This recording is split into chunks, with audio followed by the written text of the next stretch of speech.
আসসালামু আলাইকুম, আমি রোকসানা ইয়াসমিন ডেলি ব্লগ থেকে আপনাদের সবাইকে অনেক অনেক শুভেচ্ছা। নিশ্চয়ই সবাই ভালো আছেন। আমিও আলহামদুলিল্লাহ আল্লাহর দয়ায় ভালো আছি। রান্নাবান্না শুরু করার আগে আজ আমি কিছু কথা আপনাদের সাথে শেয়ার করি। আমি নতুন এই চ্যানেলটি খুলেছি, ইয়াসমিন ডেলি ব্লগ যে চ্যানেলটি। আসলে এত বছর আমি যত সিনিয়র কন্টেন্ট ক্রিয়েটর আপু ভাইয়ারা আছেন ওনাদের ভিডিওগুলো দেখে দেখেই আমার একটা উৎসাহ জাগলো মনে যে আমিও একটা চ্যানেল খুলি। কিন্তু চ্যানেলটি স্টার্ট করার পর আমি তো হতাশ। খুব কঠিন এই ইউটিউব জগতের পথ চলা। একা একা একটি চ্যানেল আগে নিয়ে যাওয়া সম্ভব না যদি না আপনারা কেউ পাশে থাকেন। একটা লাইক, একটা কমেন্ট এবং একটা সাবস্ক্রাইব দিতে যদি এত হিসেব করেন তাহলে আমরা কিভাবে উৎসাহ পাবো বলেন। একটা ভিডিও বানাতে আপনারা জানেন অনেক সময় এবং শ্রমের প্রয়োজন হয়। সংসার সামলিয়ে নিজে যে আরামের সময়টুকু, সেই সময়টুকু আমরা এই কাজে ব্যয় করি। আমাদের যারা ইউটিউব চ্যানেলের সিনিয়র আপু ভাইয়ারা আছেন ওনাদের উদ্দেশ্য করেই বলি যে আপনারা আমাদের পাশে থাকুন, লাইক, কমেন্ট এবং সাবস্ক্রাইব করে আমরা পরিচিত হই একে অপরের সাথে। আপনারা পাশে এবং সাথে থাকলে আমরা আরও আগাতে পারবো ইনশাল্লাহ। তো যাই হোক, আজ অনেক কথা বলে ফেললাম, কেউ মনে কিছু করবেন না। তাহলে এখন আমি শেয়ার করি কি রান্না করলাম। আজ আমি রান্না করলাম রুই মাছ ভুনা ও দেশি গুঁড়ো চিংড়ি দিয়ে লাউ তরকারি। রুই মাছগুলো আমি ধুয়ে পরিষ্কার করে নিয়েছি।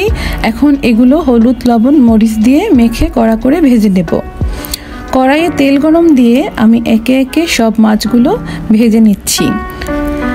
এখন আমি রান্না করার পাত্রে তেল গরম করে তাতে বাটা পেঁয়াজ এবং আন্দাজ মতো আদা রসুন দিয়ে কষিয়ে নেব।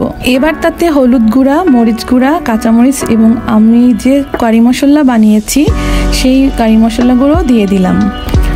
ভালো করে কষানো হলে কেটে রাখা টমেটো দিয়ে দিব এবং উপর থেকে তেল ভেসে উঠলে আন্দাজ মতো পানি দিয়ে দেব। শুরুতেই অল্প পানি দেব, কেননা এটা রুই মাছ টমেটো দিয়ে ভুনা হবে।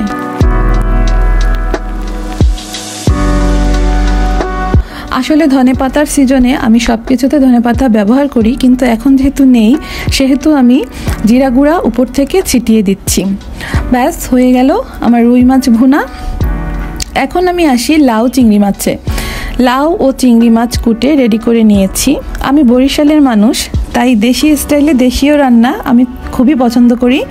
আমার জনাব এবং ভাই বোন, শ্বশুর শাশুড়ি যারা আছেন সবাই আমার রান্না পছন্দ করেন। বাবাও করতেন, কিন্তু আমার বাবা এখন বেঁচে নেই, আল্লাহ ওনাকে জান্নাত নসিব করুন।